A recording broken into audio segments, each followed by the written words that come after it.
અને હવે પ્રસ્તુત છે પ્રાસંગિક વિષય નવું શૈક્ષણિક સત્ર નવી આશા. પઠન કરી રહ્યા છે વિરલ રાણા, સંપાદન અશરફ નથવાણી. 8મી જૂનથી 2026-27ના નવા શૈક્ષણિક સત્રનો પ્રારંભ થઈ રહ્યો છે. ત્યારે નવું શૈક્ષણિક સત્ર એટલે વિદ્યાર્થીઓના જીવનમાં એક નવી શરૂઆત. શૈક્ષણિક સત્ર માત્ર નવા પુસ્તકો, નવી કક્ષાઓ અને નવા શિક્ષકો સુધી સીમિત નથી, પરંતુ તે નવી આશાઓ, નવા સપનાઓ અને નવા સંકલ્પો લઈને આવે છે. દરેક વિદ્યાર્થી માટે આ સમયે જીવનમાં આગળ વધવાનો, પોતાના વ્યક્તિત્વને ઘડવાનો અને ભવિષ્યને ઉજ્જવળ બનાવવાનો મહત્વપૂર્ણ અવસર છે. શાળા અને કોલેજો માત્ર અભ્યાસ માટેની સંસ્થાઓ નથી, પરંતુ તે સંસ્કાર, શિસ્ત, જ્ઞાન અને વ્યક્તિત્વ વિકાસના કેન્દ્રો છે. નવું સત્ર શરૂ થાય ત્યારે વિદ્યાર્થીઓમાં ઉત્સાહ અને આનંદનો માહોલ જોવા મળે છે. નવા મિત્રો બનાવવાની ઉત્સુકતા, નવી કક્ષામાં બેસવાનો આનંદ અને નવી વિષય વસ્તુ શીખવાની જિજ્ઞાસા દરેકના મનમાં નવી ઉર્જા ભરે છે. વર્ષ 2026માં શિક્ષણ ક્ષેત્રે ટેકનોલોજીનું મહત્વ વધી રહ્યું છે. આજના સમયમાં સ્માર્ટ ક્લાસરૂમ, ઓનલાઈન અભ્યાસ, ડિજિટલ લર્નિંગ અને આર્ટિફિશિયલ ઇન્ટેલિજન્સ જેવી નવી પદ્ધતિઓ શિક્ષણને વધુ સરળ અને રસપ્રદ બનાવી રહી છે.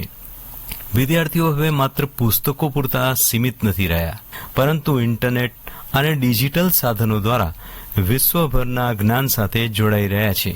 આ બદલાતી શિક્ષણ પદ્ધતિ વિદ્યાર્થીઓને વૈશ્વિક સ્તરે સ્પર્ધા કરવા માટે તૈયાર કરી રહી છે.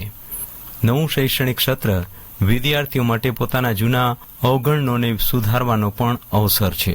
ગયા વર્ષમાં થયેલી ભૂલોને સમજીને નવા નિશ્ચય સાથે આગળ વધવું જોઈએ.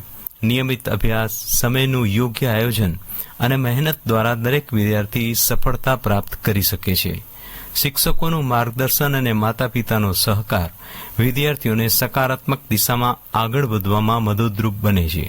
વિદ્યાર્થી જીવનમાં માત્ર ગુણ મેળવવા જ મહત્વપૂર્ણ નથી, પરંતુ સારા સંસ્કારો, શિસ્ત, નૈતિકતા અને સામાજિક જવાબદારી પણ એટલી જ જરૂરી છે. શાળાઓમાં રમતગમત, સાંસ્કૃતિક કાર્યક્રમો અને વિવિધ સર્જનાત્મક પ્રવૃત્તિઓ વિદ્યાર્થીના સર્વાંગી વિકાસમાં મહત્વની ભૂમિકા ભજવે છે. નવી પેઢીએ પર્યાવરણ સંરક્ષણ, સ્વચ્છતા, રાષ્ટ્રીય એકતા અને માનવતાના મૂલ્યોને પણ જીવનમાં અપનાવવા જોઈએ. 2026નું નવું શૈક્ષણિક સત્ર નવી આશાનું પ્રતીક છે. દરેક વિદ્યાર્થીએ પોતાના જીવનમાં કોઈ એક મોટું લક્ષ્ય નક્કી કરીને તે પ્રાપ્ત કરવા માટે સતત પ્રયત્ન કરવો જોઈએ. નિષ્ફળતા આવે તો પણ હિંમત ન હારવી જોઈએ, કારણ કે નિષ્ફળતા જ સફળતાની પહેલી સીડી છે. આત્મવિશ્વાસ, ધીરજ અને સકારાત્મક વિચારસરણી વ્યક્તિને જીવનમાં ઊંચાઈ સુધી પહોંચાડે છે. આજના સમયમાં શિક્ષણ માત્ર નોકરી મેળવવાનું સાધન નથી, પરંતુ સમાજ અને દેશના વિકાસનું શક્તિશાળી માધ્યમ છે. શિક્ષિત યુવાનો જ રાષ્ટ્રનું ભવિષ્ય ઘડી શકે છે. તેથી દરેક વિદ્યાર્થીએ અભ્યાસ સાથે દેશપ્રેમ, સમાજ સેવા અને માનવતાના મૂલ્યોને જીવનમાં સ્થાન આપવું જોઈએ. નવું શૈક્ષણિક સત્ર 2026 દરેક વિદ્યાર્થી માટે નવી તક, નવી પ્રેરણા અને નવી આશાઓ લઈને આવ્યું છે. અંતમાં કહી શકાય કે જો વિદ્યાર્થીઓ મહેનત, શિસ્ત અને આત્મવિશ્વાસ સાથે આગળ વધશે તો તેઓ પોતાના સપનાઓને સાકાર કરી શકશે અને દેશના ઉજ્જવળ ભવિષ્યના નિર્માતા બની શકશે. હમણાં જ આપ પ્રાસંગિક સાંભળી રહ્યા હતા. વિષય હતું નવું શૈક્ષણિક સત્ર નવી આશા.